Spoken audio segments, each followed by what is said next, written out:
Pessoal, hoje é o dia do nosso último simulado, certo? Do quarto bimestre, é a última atividade avaliativa. A prof já mandou semana passada, já mandou atividade de avaliativa de ensino religioso, de arte. Se você não fez, ainda dá tempo. Tem mais essa semana para colocar em ordem essas atividades avaliativas aí, beleza? Mas vamos lá. Você pode acompanhar essa revisão de hoje a partir da página. Deixa a prof encontrar aqui, a partir da página 200 não, a partir da página 90 de Geografia, capítulo 10, 11 e 12, nós vamos revisar, beleza? Movimentos populacionais. O que é, então, população, gente? O que é população? A primeira coisa que a gente tem que entender. População é o conjunto de indivíduos que vive em uma determinada área. Por exemplo, aqui no bairro onde a prof mora no Jardim Albuquerque, tem uma população.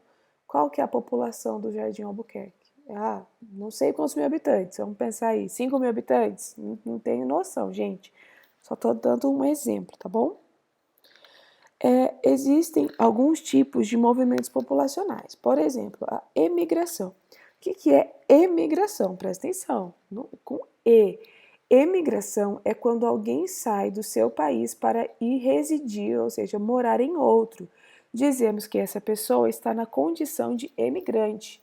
Então, emigração, por exemplo, eu seria um emigrante se eu saísse aqui do Brasil e fosse morar lá na Espanha, certo?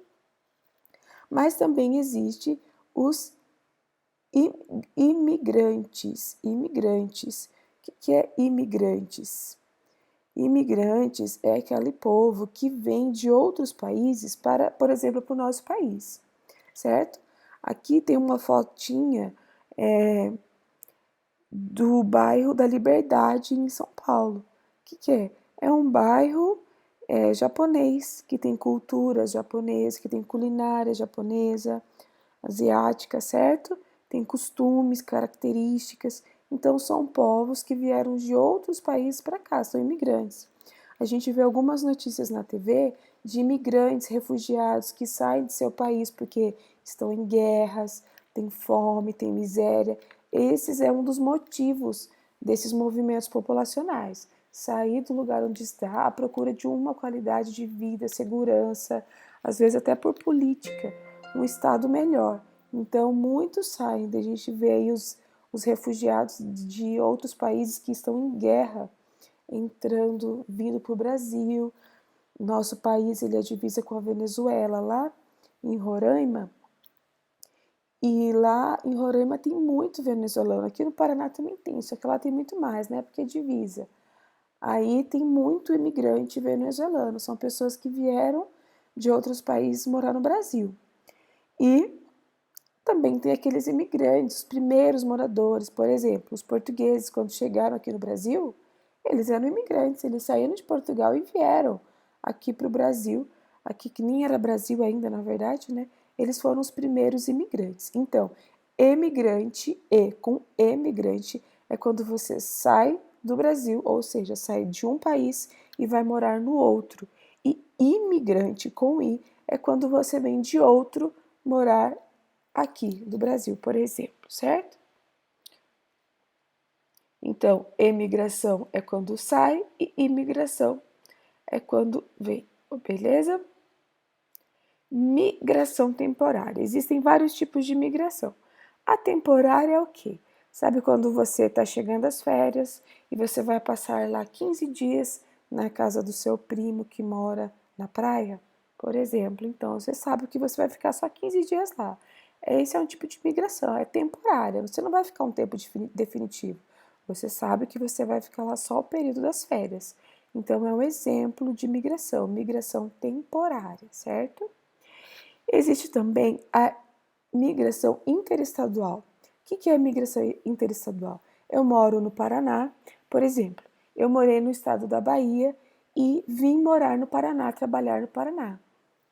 Foi uma migração interestadual. Eu saí de um estado e fui para o outro. Mas, se eu estou aqui no Paraná e de repente eu decido me mudar para outro país, eu quero morar lá nos Estados Unidos. Então, eu vou ter uma migração internacional. Tem a migração diária não, migração ali, a migração temporária, né, que é, por exemplo, as férias. Tem a interestadual, que eu estou morando num estado e vou morar em outro. E tem a internacional, que eu saio do meu país, do Brasil, e vou morar em outro. Também tem a migração diária, que é aquilo que a gente faz no nosso dia a dia. Você pega o carro, vai para a escola, ia para a escola, né, galera? Vai para o mercado, vai para o trabalho, pega o metrô, pega o ônibus, pega a lotação, pega a sua moto, entendeu? Essas são migrações diárias. E elas têm causas, né, gente, que prejudicam o nosso mundo. Por exemplo, congestionamento, poluição visual, poluição do ar, poluição sonora. Você já andou numa cidade muito grande, que tem muito movimento, muito congestionamento do carro, aí fica aquela barulheira, aquela fumaça, são coisas que prejudicam. A migração diária, ela é muito prejudicial para o meio ambiente, para o nosso mundo, para o nosso planeta. Existe um documento que é obrigatório para viagens internacionais, que é o passaporte. Para você viajar para fora do Brasil, você precisa do passaporte e ele é feito lá na Polícia Federal. Existe quando você chega num outro país, aqui no Brasil tem, por exemplo, o consulado da Angola. O consulado é um local que é um lugar, né, um prédio que tem ali pessoas, autoridades, é um lugar que representa um país estando em outro. Por exemplo, consulado da Angola aqui no Brasil, quando os angolanos chegam aqui, eles podem ir lá pegar algumas informações, autorizações para ficarem aqui e tal. É como se fosse um representante da Angola no Brasil, é o consulado. Ou seja, o responsável pelos angolanos aqui no Brasil é o responsável pelo consulado angolano, certo? Então, o consulado é o lugar que representa um país estando em outro, ok? Mas o que a gente precisa para fazer uma viagem internacional? Antes de tudo, galera, precisa ter dinheiro, certo? Precisa ter dinheiro para fazer uma viagem internacional. Mas você precisa se organizar, se preparar, agendar um horário junto à Polícia Federal para fazer o passaporte, apresentar os devidos documentos no embarque e desembarque no local de destino. Quando você vai fazer uma viagem internacional, você tem que entregar o passaporte ali no aeroporto, eles fazem toda uma vistoria na sua bagagem, eles visualizam, vê, né, seu passaporte ali na, no aeroporto para viagem internacional, tem um lugar da Polícia Federal que eles fazem toda essa vistoria, certo? Quando você vai apresentar esses documentos. E marcar uma entrevista no consulado do outro país, solicitar o visto. Quando você chega no outro país, você tem que ter uma entrevista marcada lá no consulado. E antes, na verdade, de embarcar aqui para outro país, você tem que fazer a solicitação de visto. Ou seja, é a permissão para você entrar naquele país. Para você, mesmo que você esteja indo de viagem apenas, uma migração temporária ou uma migração definitiva, você precisa de autorização para entrar no país. Ok, pessoal? Agora é só ler com bastante atenção o formulário e responder lá, ok?